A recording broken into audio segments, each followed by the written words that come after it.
Welcome to the Imaginal Door. Before we begin, settle in, and remember this: imagination is not idle daydreaming, it is the workshop where your life is quietly made. Let's step inside. The deepest injury to self-worth is not rejection, it is the moment you mistake a passing state for your name. Neville made a distinction that changes the entire inner argument. The I is not the state it occupies. A state may be overlooked, ashamed, hesitant, tolerated, or chronically apologetic. You can enter it so completely that its thoughts sound like your own and its history feels permanent. Yet the occupant and the room are not the same. Neville taught that individual identity remains free to separate from one state and identify with another. Internet Archive 1. This means low self-worth is not a damaged substance inside you. It is an inhabited arrangement of consciousness. That is more than comforting language. It removes the old verdict from the throne. You are not being asked to repair a defective self. You are being asked to notice where awareness has been living. Most self-worth advice begins with accumulation. Collect accomplishments. Collect compliments. Collect proof. Then, perhaps, you will have enough evidence to feel valuable. Neville's view runs in the opposite direction. Evidence does not create the state teaches you how to interpret evidence. A person occupying unworthiness can receive praise and call it pity, win an opportunity and call it luck, be loved and wait for abandonment. More proof simply enters the old courtroom. Here is what no one tells you about self-improvement. It can become a sophisticated form of self-rejection. You work on yourself while silently repeating, "But present me is not fit to be seen." The effort looks noble, but the assumption underneath it remains unchanged. Maya, a 38-year-old operations manager at a hotel in Phoenix, knew this pattern. During a Monday staffing meeting, the regional director praised a scheduling system that Maya had designed, but credited the idea to another manager. She said nothing. On the drive home, every red light became a witness for the sentence she had carried since school. "I disappear in every room." She tried confidence affirmations for weeks. They sounded bright in the morning and false by lunch. The shift began when she stopped calling the sentence a fact about Maya and named it for what it was: the state of being overlooked. That small distinction gave her room to move. She was not denying the meeting. She was refusing to turn one event into an identity. Which sentence have you been wearing as a name when it is only a room you entered? So enter imagination with one aim, not to force the world to praise you, but to experience yourself as the occupant of a different state. When you are in bed and the body has grown heavy, let the muscles around the eyes soften. Allow the day to become indistinct, but keep a thin thread of attention. Build the scene no longer than 8 seconds. See it through your own eyes. Maya imagined the next staff meeting. She felt the cool edge of the conference table beneath 2 fingers. She saw the blue corner of her notebook. A colleague began speaking over her, and she heard her own voice say calmly, "Let me finish the point." Nothing theatrical followed. No standing ovation. She simply completed the sentence while her chest remained open and her breathing stayed easy. That physical ease mattered. The scene was not about controlling the colleague. It was about discovering the Maya who did not abandon herself when another voice entered the room. She repeated the moment until it felt less like a performance and more like recognition. Then she allowed sleep to take her from that identity. I have watched this distinction release people from years of needless warfare. The old state may still send up a thought tomorrow. It may say, "You are invisible. Do not wrestle it." A room can echo after you have walked toward the door. The echo is not proof that you still belong there. Before sleep tonight, choose one brief scene in which you remain with yourself at the exact moment you normally disappear. Feel one concrete surface. Hear one steady sentence in your own voice. Let the scene end before anyone approves of you. Your work is complete when the inner posture feels inhabited, even for a few quiet seconds. This is not pretending that painful events never occurred. It is ending the deeper confusion that made those events into a definition. You may have occupied rejection. You may have occupied shame. You may have occupied the belief that love, money, beauty, credentials, or usefulness had to authorize your existence. But no state can claim permanent ownership of awareness. A state can occupy your attention. It can never define your being. And once you know you are the occupant, your first reactions become the next honest map. Your polished affirmations do not reveal your self-concept. Your first private reaction does. A reaction is consciousness moving before the social mask has time to arrange itself. The delayed text, the interrupted sentence, the correction from a supervisor, the photograph in which you dislike your face, each one touches the state you are occupying, and that state answers automatically. Neville treated reactions as disclosures. When the feeling of I changes, reactions change with it. Altered reactions then reshape behavior and environment. Cool wisdom books 2. This is useful because it turns a trigger into information. The sudden contraction is not proof that you are weak. It is the accent of a familiar state. You can hear it without swearing allegiance to it. The common mistake is to police the reaction at the surface. You feel threatened, then shame yourself for feeling threatened. You feel jealous, then paste a spiritual sentence over the jealousy. You feel dismissed, then perform indifference while the inner trial continues. That is not transformation. It is the old state wearing better manners. Most manifestation advice praises nonstop positivity. That can make a weary person afraid of every honest feeling. Neville's method is more exacting and more merciful. You do not have to call the reaction good. You do have to recognize what it reveals, because what remains unnamed keeps choosing for you. Jonah, a 29-year-old motion designer in Brooklyn, discovered this through a small blue notification. He had sent a storyboard to a new client at 10:12 on a Thursday morning. At 4:40, Slack showed that the message had been read, but there was no reply. His stomach tightened. Within seconds, he had decided the fee was too high, the work was amateur, and the client regretted hiring him.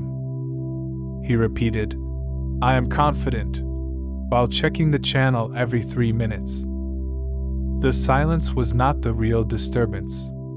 His first reaction had revealed the state of being easily discarded. Once he saw that, he stopped trying to manufacture a better client response in imagination.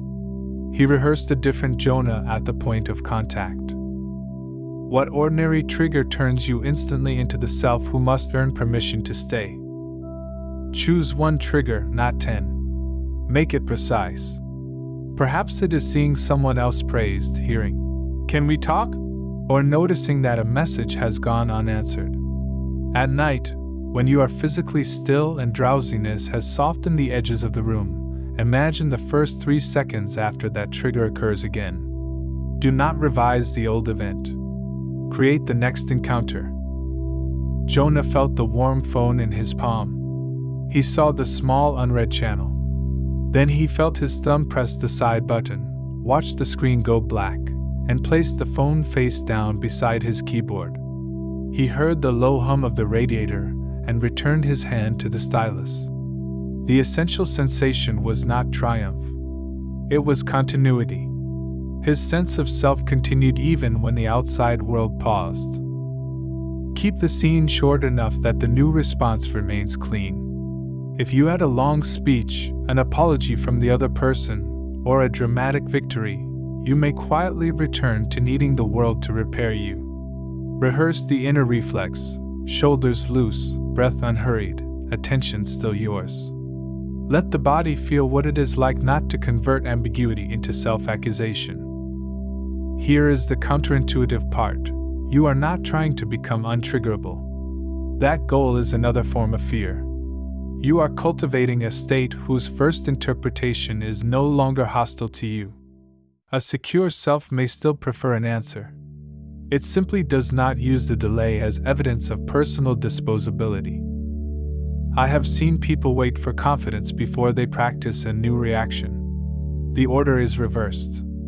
The imaginal reaction is how you enter the state from which confidence becomes spontaneous.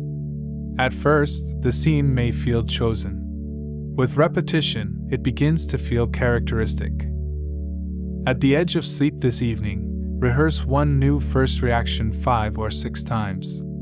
Use the same trigger, the same sensory cue, and the same quiet response.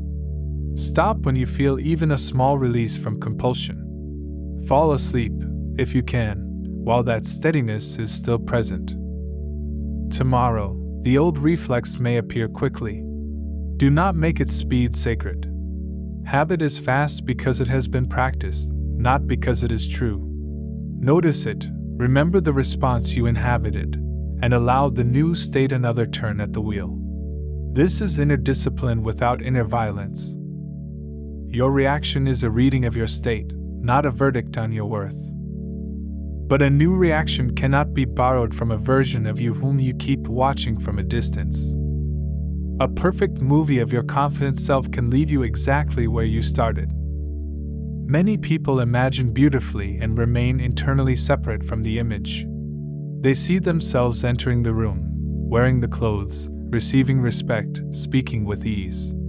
The scene is vivid, but consciousness is still seated in the audience. The desired self remains an object to admire rather than a position to occupy. Neville's method depends on first-person, present-tense experience. The imaginal event is not meant to be watched as a forecast. You enter it as the one to whom it is happening. In his language, the decisive movement is into the experience itself, through the perceiving center of I. Cool Wisdom Books 3. This matters profoundly for self-worth. When you habitually view yourself from outside, you are often using the imagined eyes of a judge. You monitor your face while speaking. You picture how your body looks while walking. You assess whether your confidence appears convincing. Even your fantasy becomes another performance review. The popular myth is that more cinematic detail creates more power. Not necessarily. A sweeping scene with perfect lighting, music, and applause can preserve the assumption of distance. One rough sensory detail felt from within may carry more identity than an entire mental film. Elena, a 33-year-old junior architect in Chicago, had a recurring image of herself leading a client presentation. She saw the conference room from the back. There she was at the front, elegant and composed, advancing slides while senior partners nodded. The image looked impressive. Yet every time she finished, she returned to the same thought. I hope I can become her. That sentence exposed the distance. She rebuilt the scene without seeing her own face. Now she saw the projected floor plan through her own eyes. Her thumb rested on the shallow groove of a black presentation clicker. She noticed a coffee ring near the edge of the conference table. She heard her voice say, "The entrance needs more light here," and felt the small movement of her hand toward the drawing. The scene ended as she closed the folder and remained inside her own body. When you imagine being respected, are you looking through your eyes or evaluating yourself through someone else's? To use this deliberately, choose an event that would naturally express self-respect. It need not be a public triumph. It might be asking a clear question, entering a restaurant alone without shrinking, submitting work without apologizing for it, or receiving a correction without collapsing. Then remove every camera angle that allows you to inspect yourself. As you become drowsy tonight, let the physical room recede. Locate yourself inside the imagined scene by touch first. Feel the pen, the door handle, the fabric of the chair, the cool glass in your hand. Next, hear one sound from your position. Only then allow a simple visual field to appear in front of you. You do not need to see your whole body. In ordinary life, you rarely do. One thing I have found, Touch often brings the imagined self home faster than visual perfection. It gives consciousness an address. The texture under your fingers says, "This is happening where I am," rather than, "There is the person I hope to become." Keep the act brief. Elena used 7 seconds. Clicker. Floor plan. Her own steady sentence. Folder closing. She repeated it until she no longer felt she was coaching a nervous woman from the back of the room. She was simply present at the table. The outer presentation was not the immediate test. The first test was that visibility no longer felt like exile inside imagination. Do not turn first-person imagining into another technical obsession. If the scene briefly shifts and you see yourself from outside, gently return to your hands or your line of sight. No punishment. No restarting the entire practice. The point is occupancy, not perfection. Most vision board culture teaches you to keep looking at the life you desire. Neville asks for something more intimate. Stop looking at it long enough to look out from it. For self-worth, that means giving up the imagined spectator who is forever deciding whether you deserve the role. When you lie down tonight, enter one 7-second scene through your own eyes. Use one tactile detail, one sound, and one action that only the self-respecting version of you would perform naturally. Repeat it until the scene feels less like an image and more like a place your awareness has visited. Then let sleep close around it. You cannot inhabit a self you keep placing across the room. And when you finally enter the scene, the next question is not what you see, but what inner atmosphere you carry there. Self-worth is not the emotional high of being chosen. It is the quiet climate that makes choosing unsurprising. Neville often spoke of catching the mood of the wish fulfilled. A mood, in this sense, is not a passing burst of happiness. It is the inner atmosphere from which events are interpreted. He reversed the ordinary sequence. Do not wait for circumstances to produce the mood. Occupy the mood and let it become causative in your experience.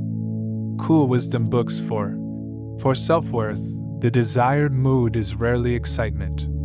It may be spaciousness, ease, the absence of inner pleading, a sense that you are included in your own life before anyone else casts a vote. This atmosphere is subtle, which is why people overlook it while chasing dramatic signs. The old state keeps you occupied by making praise feel medicinal. A compliment lifts you. A cool tone drops you. A busy room makes you perform. An empty room makes you wonder who you are. You are not merely enjoying approval. You are using it to regulate identity. Most manifestation teaching says to imagine the applause, the congratulatory message, the admiring face. There is nothing inherently wrong with those scenes, but for a wounded self-concept they can preserve the dependency. The scene says, "I know I am worthy because they finally responded correctly."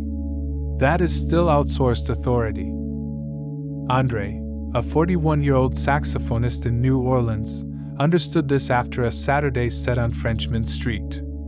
The room had been noisy and distracted. A table near the stage talked through his solo, and the applause at the end was thin. He packed his instrument with the familiar ache of a man who believed the crowd had measured him accurately. On better nights, he felt magnificent. On quiet nights, he felt erased. Instead of imagining a packed room, Andre removed the audience entirely. In bed, as his arms became heavy and the sounds of the street blurred, he imagined the small green room after a performance. He felt the brass latch of the saxophone case press beneath his thumb. He heard it click. Dawn-colored light lay across the old wooden floor. He breathed once and felt a settled recognition. The music had been honestly given, and his value had not risen or fallen with the noise outside. What would worth feel like in your body if no one were available to confirm it for 10 minutes? That question is not asking for an emotion you can display. It is asking for the background weather of the fulfilled state. Perhaps your jaw would unclench. Perhaps you would stop composing defenses. Perhaps you would move a little more slowly because no invisible jury was timing you. Find the quality beneath the desired event. Here is the technique. Choose a solitary aftermath rather than a public victory. Imagine the moment after the meeting, after the date, after the post, after the performance. Let every witness leave. In the drowsy interval before sleep, enter a simple place where you are alone with yourself and nothing needs to be secured. Feel one object. Hear one neutral sound. Then catch the mood that would remain if your worth were already settled. Do not force joy. That is the myth to discard. Feeling is the secret. Does not mean emotional volume is the secret. The relevant feeling is the felt reality of the state. Sometimes fulfillment feels like quiet. Sometimes it feels almost plain. The person who no longer begs inwardly may not feel ecstatic. They may simply feel available to the present moment. I have seen people miss this because peace seemed too small. They expected fireworks and distrusted relief. Yet relief often marks the end of the private argument. When the argument ends, energy that was spent monitoring approval returns to life itself. Andre repeated the green room scene for several nights, not to obtain a particular crowd reaction, but to become familiar with the mood of unborrowed dignity. Gradually, he noticed that a distracted table no longer followed him home as a verdict.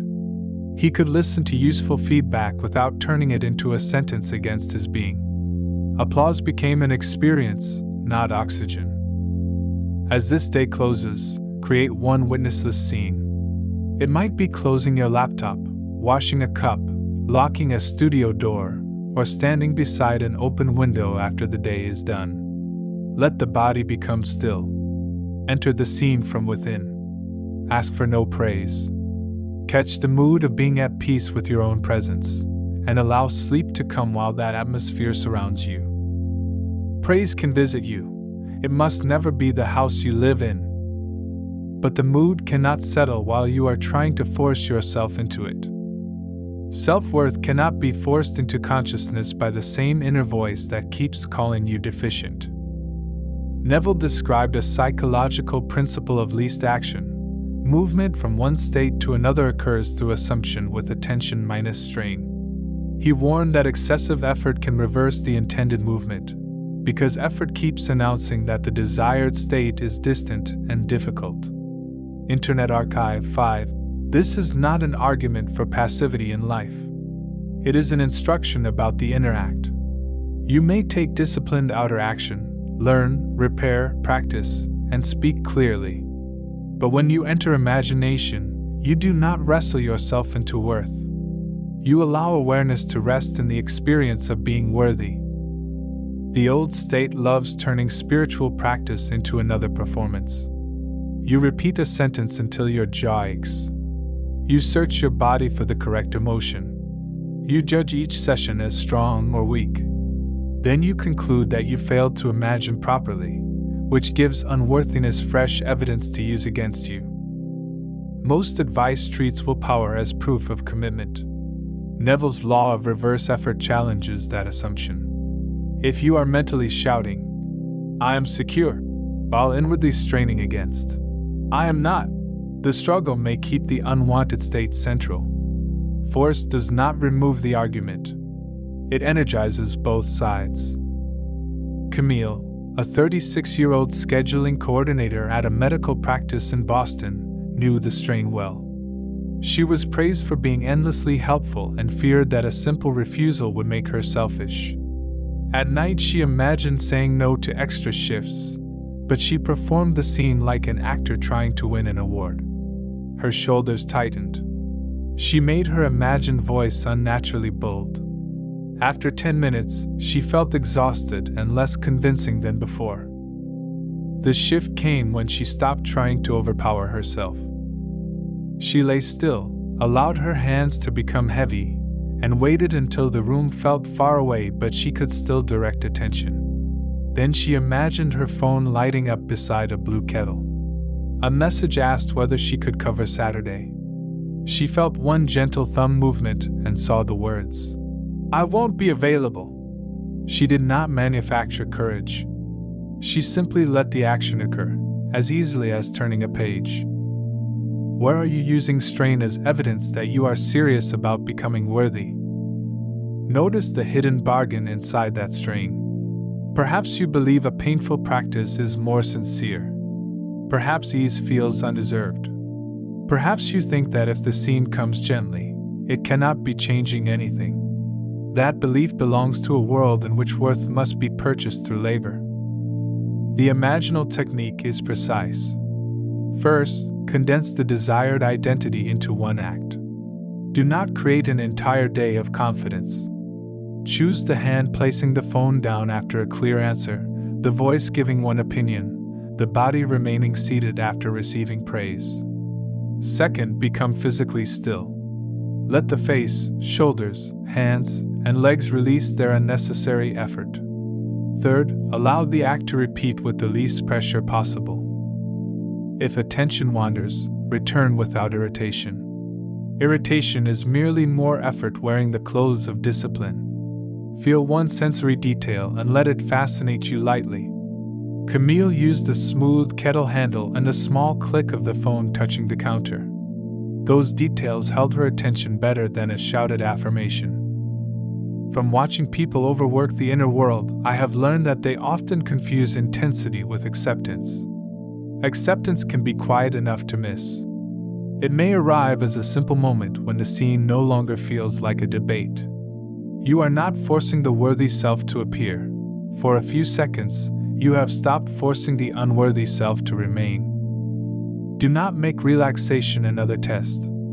You do not need perfect stillness, an empty mind, or a special sensation.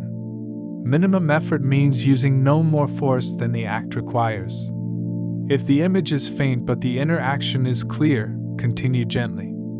If it disappears, return. If sleep arrives while you are inside it, let sleep take you.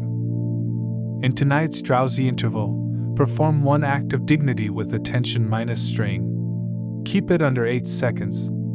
Relax the body, feel one object, complete one self-respecting action, and repeat it only while it remains easy enough to receive. The moment you begin pushing for a result, pause, soften, and re-enter. This approach does not make the practice casual. It makes it exact. The operant power is assumption, not muscular thought. You are learning to let a new state carry you rather than dragging it behind you as another improvement project. Self-worth settles through assumption, not self-coercion. And once effort softens, attention can be trained without becoming another whip. You do not surrender self-worth in one insult. You surrender it in the attention you keep paying afterward. Attention is the life you give an idea. Whatever repeatedly receives it becomes vivid, emotionally persuasive, and easy to re-enter. For Neville, mastery of assumption required mastery of attention. He offered a demanding exercise. Before sleep, review the day in reverse order, beginning with getting into bed and moving backward until the moment of waking. Internet Archive 5. That exercise may sound unrelated to self-worth. It is not. A person can know every affirmation and still be unable to disengage from a raised eyebrow, a social comparison, or one careless remark. The old state survives because attention remains available to it on command. You see a photograph of someone succeeding and donate 20 minutes to measuring your life against theirs. A supervisor says, "We need to revise this." And the sentence keeps speaking in your head through dinner. Someone fails to greet you warmly, and attention builds an entire theory of your inadequacy. The event lasts seconds. Your continued occupancy gives it hours. The usual advice is to replace every negative thought with a positive one. That often fails because the deeper faculty, the ability to direct attention, has not been trained. You cannot steer well merely by choosing a better destination. You must strengthen the hand on the wheel. Matteo, a 27-year-old product photographer in Portland, learned this after a campaign image was posted online. 86 comments were favorable. One person wrote that the lighting looked cheap.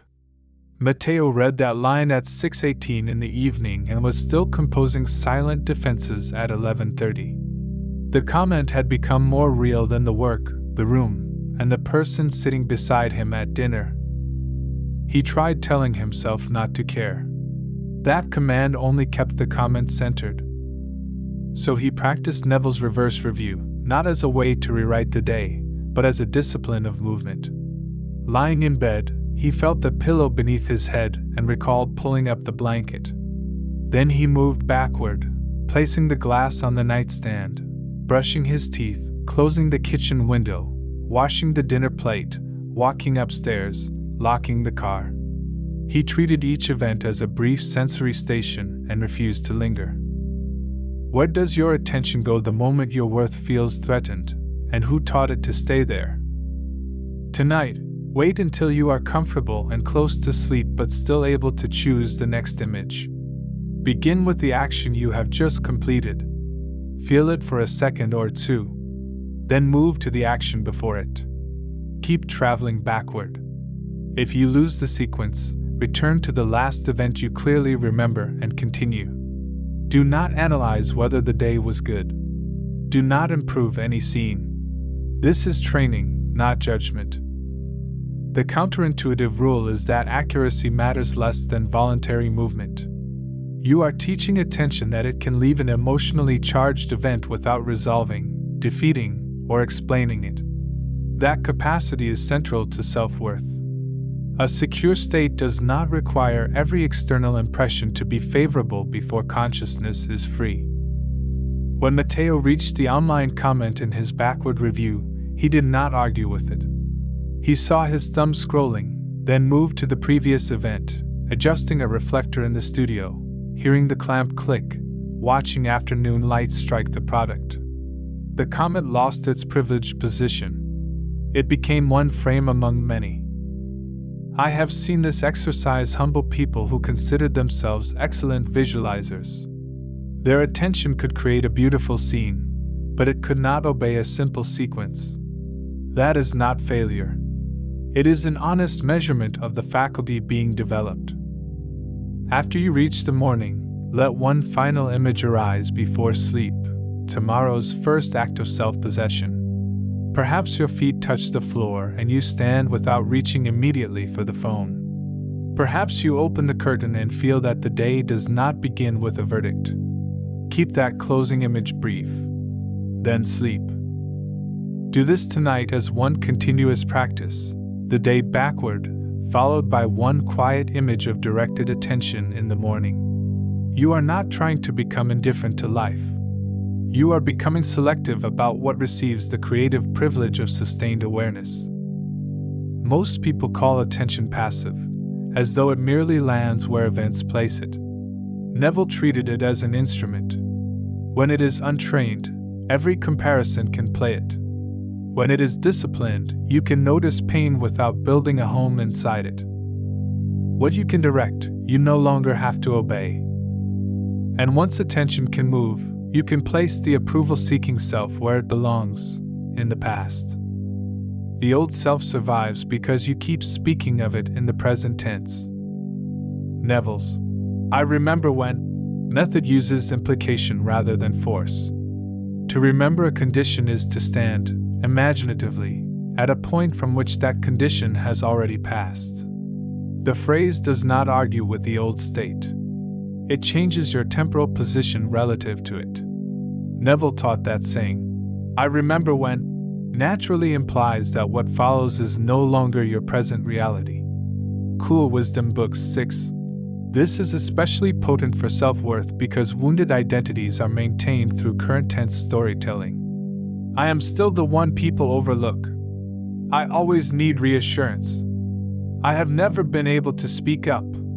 The facts may describe a pattern, but the grammar quietly renews occupancy. You can repeat, "I am worthy," for an hour and then spend the evening telling a friend how you are still broken by the same old wound. The longer story usually wins because it carries history, detail, and emotional familiarity. The affirmation is a visitor. The biography owns the house.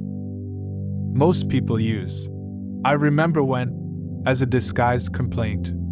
They say the words while remaining emotionally planted in the unwanted condition. "I remember when I had low self-esteem," followed by 10 minutes of examining whether it is gone yet. That does not create distance. It decorates the present problem with past tense language. Sophia, a 32-year-old copywriter in Denver, could spend 20 minutes editing a 3-line email to her creative director. She removed every decisive phrase, added apologies, and reread replies for hidden irritation. She described herself as someone who has always been intimidated by authority. Each retelling made the state feel ancestral. For her imaginal practice, Sophia chose an unspecified later evening rather than a dramatic career victory. She felt herself sitting on the narrow balcony of her apartment. The metal chair was cool beneath her palm. Traffic moved softly on Colfax Avenue below. Her laptop was closed on the small table. From that quiet position, she heard herself think, almost with tenderness, "I remember when I used to rewrite every email because I thought one imperfect sentence could expose me." She let the words trail into a simple recognition that habit felt old. Not shameful. Old. What self-description are you keeping alive simply because you keep introducing it with the words, "I am still"? To practice this correctly, first establish the later standpoint. Do not begin with the unwanted memory. As you become drowsy, imagine an ordinary setting that belongs to the self for whom the struggle has ended. It might be your kitchen after work, a train ride home, or your hand turning off a bedside lamp. Give the setting one sensory anchor. Then allow a single "I remember when" sentence to arise. Keep it specific. Not, "I remember when I had no worth," but, "I remember when I apologized before giving an opinion," or, "I remember when silence made me assume I had done something wrong." Specificity prevents vague emotional spiraling. The feeling to seek is distance without contempt. You are not looking back at a pathetic former self. You are recognizing a state that awareness once occupied and no longer needs. Here is the subtle mercy. When you despise the old self, you remain bound to it through opposition. When you can remember it gently, the grip often loosens. In my experience, this method fails only when people rush the implication. They repeat the phrase like a charm, then check whether they believe it. Slow down. Feel where you are speaking from. The imagined balcony, the closed laptop, the quiet train, these are not decoration. They locate consciousness after the change. Sophia used the same 6-second moment: cool chair, distant traffic, closed laptop, one remembered habit. She did not add a promotion, public praise, or a transformed supervisor. Her scene was about the person she had ceased to be. Gradually, the old email ritual began to feel less compulsory because she had practiced remembering it rather than reenacting it as present identity. As you drift towards sleep, choose one approval-seeking behavior and place it behind you. Enter a simple later setting, feel one object, and speak one "I remember when" sentence from the relief of no longer living that way. Repeat only until the old pattern feels slightly more historical than immediate. Then let sleep take the implication. This is not a deadline placed on change. It is a change of standpoint now. You are not waiting for the future to rescue you from the old self. You are using imagination to occupy the perspective from which that self has already become a chapter rather than a name. A state begins to loosen when you can remember it without renewing it. But placing the old self in the past requires one more release: the belief that shame is what makes you good. Shame is not proof that you are changing. Often it is the ritual that keeps the same identity alive. Neville's use of the word repentance was radically different from the ordinary religious meaning. He described metanoia as a change of mind or attitude down to the root, not remorse, regret, or self-punishment. He also treated sin psychologically as missing the mark, while righteousness meant being conscious of the self you intend to be. Cool Wisdom Book 7. That distinction restores dignity without removing responsibility. You can acknowledge harm, make amends, learn a skill, correct an error, and still refuse to build an identity out of the mistake. In fact, clinging to the identity may make repetition more likely because consciousness continues to rehearse the same person. The old state tells you that self-condemnation is morally serious. It says that if you stop attacking yourself, you will become careless. So you replay the failure, pronounce yourself selfish, foolish, difficult, weak, or toxic, and call the punishment growth. Yet the central assumption remains untouched. This is what I am. That is the myth to break. Shame is not accountability. Accountability addresses an act and chooses differently. Shame enthrones the act as a revelation of being. Nolan, a 44-year-old head chef in Minneapolis, made a costly inventory error during a crowded holiday week. Under pressure, he also spoke sharply to a young apprentice who asked about a missing delivery. Nolan apologized the next morning and corrected the order. Those were necessary actions. But privately, he continued the punishment. 4 days, he repeated, "I ruin every place I lead." The sentence felt responsible because it hurt. His imaginal work was not to erase the incident or imagine everyone absolving him. He selected the next high-pressure service. In bed, when his body was loose and his thoughts had slowed, he heard the ticket printer chatter. He felt the folded towel in his left hand and the warmth of the kitchen line. The apprentice asked a hurried question. Nolan paused, looked up, and heard himself answer clearly. "Give me 10 seconds, then I'll show you." The scene lasted 6 seconds. Its power was in the identity it implied, a responsible man who could be under pressure without becoming the accusation he feared.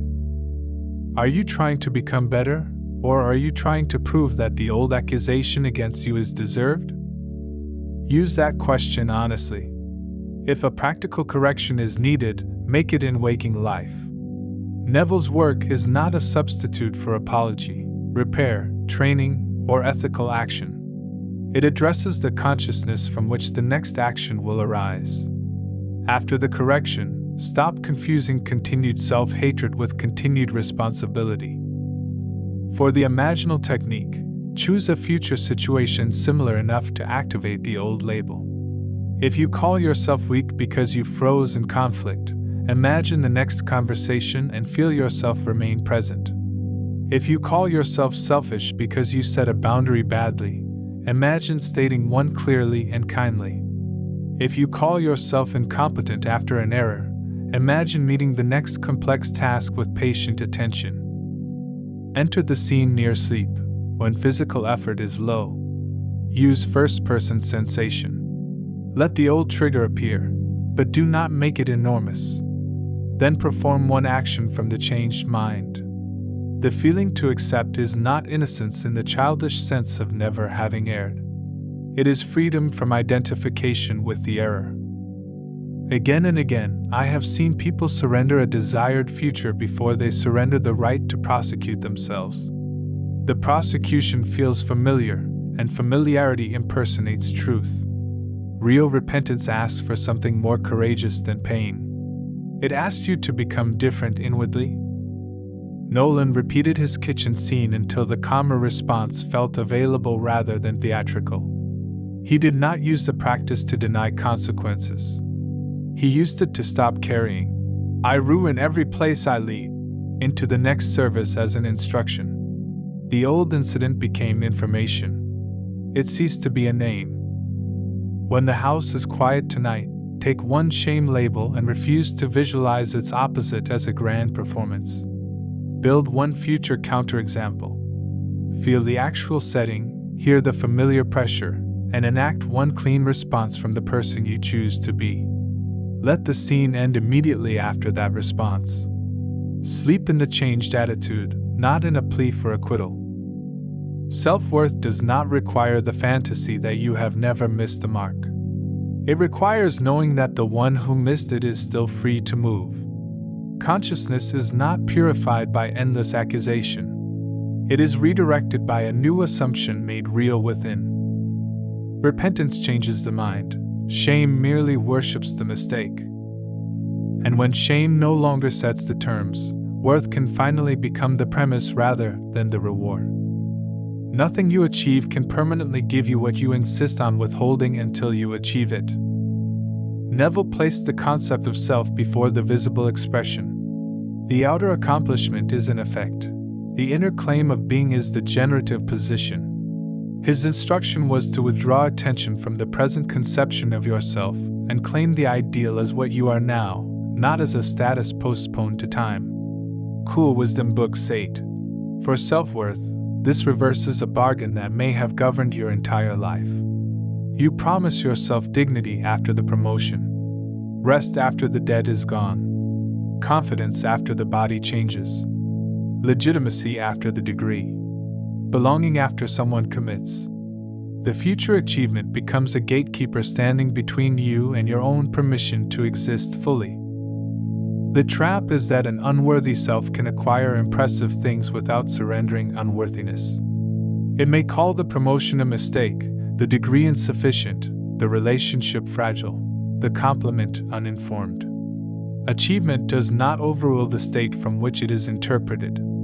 It often gives that state a more elaborate stage. Most success culture says confidence is built by stacking wins. Wins can develop competence, and competence matters. But competence and worth are not identical.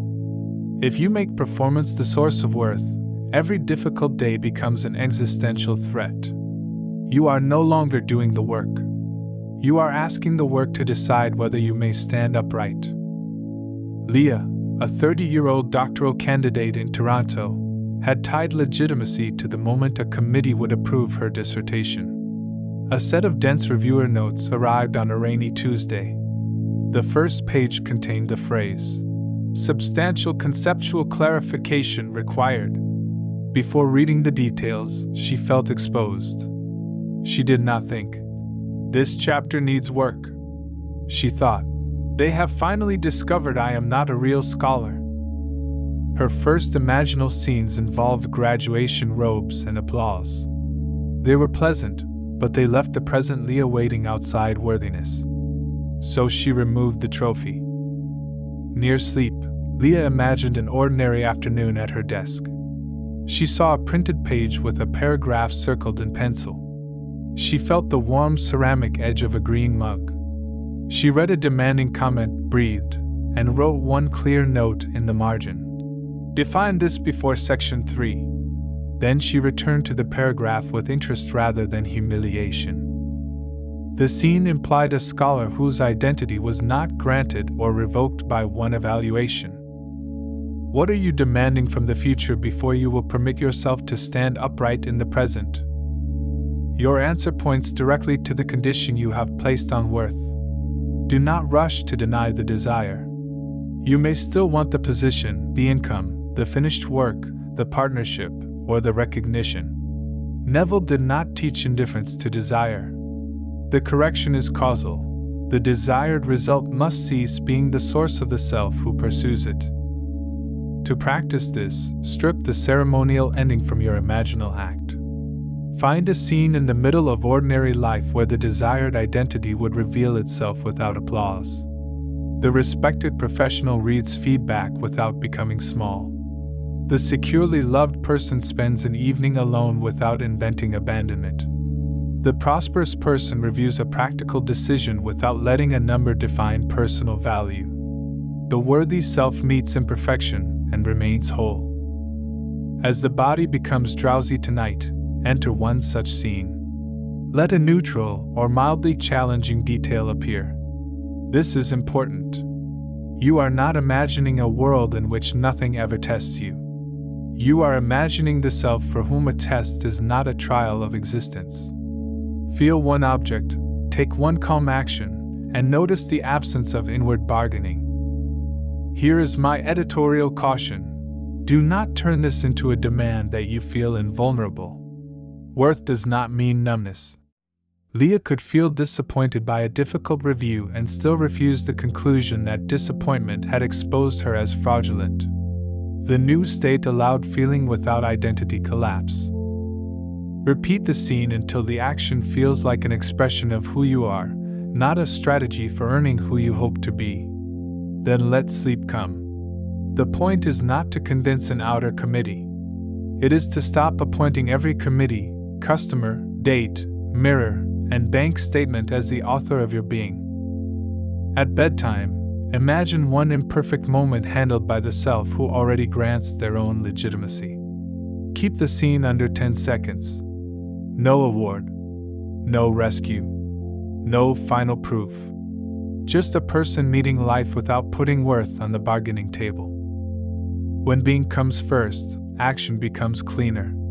You can work, improve, apologize, negotiate, and aspire without secretly asking each activity to give birth to you. The accomplishment can then be enjoyed for what it is rather than burdened with the impossible task of making you real.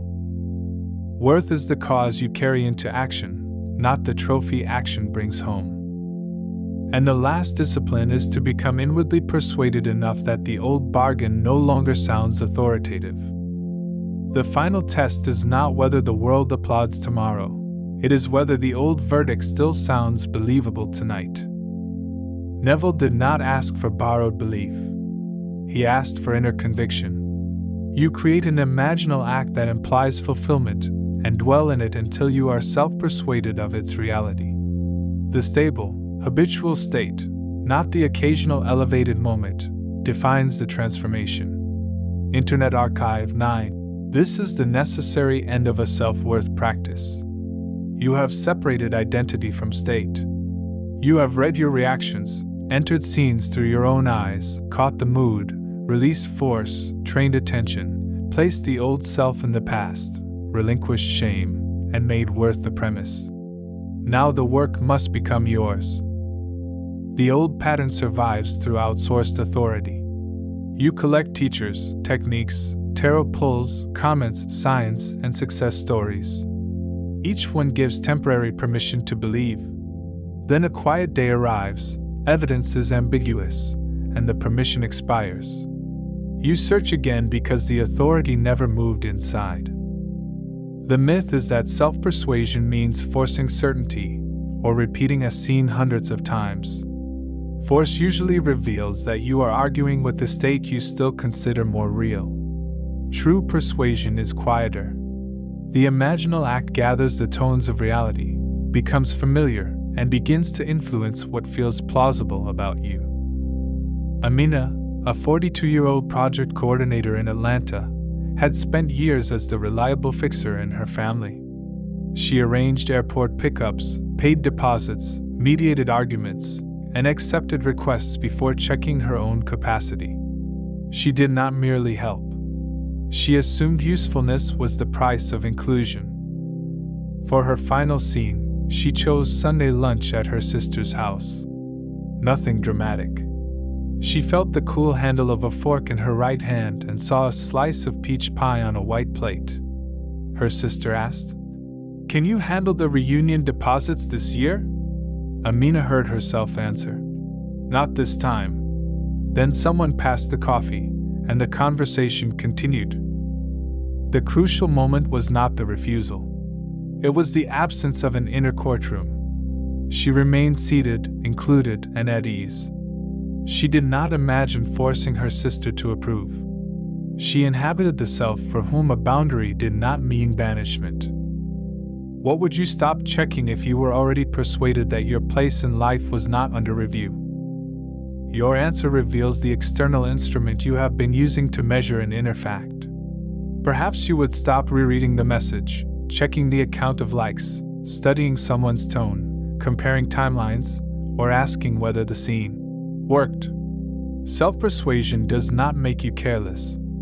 It ends compulsive measurement. Choose one ceiling scene for tonight. It should contain no spectacle and no attempt to control another person. Let it imply self-respect so clearly that explanation is unnecessary. A calm no. A direct request. A piece of work submitted without apology. A quiet evening in which solitude does not become rejection. A mistake met without self-abuse. When the body is close to sleep, enter the scene through your own eyes. Use one tactile detail, one line of dialogue at most, and one ordinary continuation after the decisive moment. Amina's coffee being passed mattered because it told her imagination that life continued after she honored herself. The scene did not end on conflict. It ended in belonging without self-betrayal. Repeat the act slowly. Do not count repetitions. After each loop, notice whether you are watching for an emotional explosion. Let that demand soften. Continue until the scene begins to have the quality of a memory, or until a simple inward yes appears. Then stop working and allow sleep. Here is what I know: no teacher can feel the acceptance in your place. Instruction can point to the door. Testimony can encourage you to enter. But the transfer of authority occurs when your own imaginal experience becomes more intimate than the inherited accusation. During the next day, do not stage a trial for the new state. Notice instead what has become less believable. Amina knew the scene was taking root when "I must be useful or I will be left out" began to sound like an old family rule rather than a law of being. The outer world did not need to perform on command for that inward shift to matter. Before sleep tonight, make one scene your seal. Keep it 8 seconds. Enter, feel, act, and let ordinary life continue.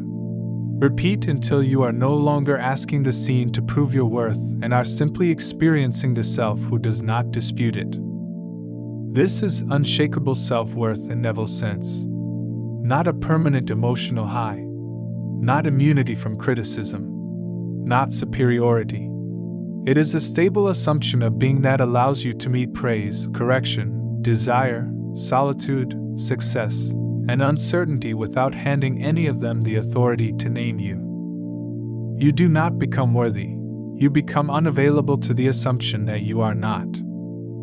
And now the next lesson will be taught by the way you meet yourself when morning arrives. That's all for now. Thank you for spending this hour with the Imaginal Door. Subscribe, return often, and remain faithful to the life you are quietly assuming.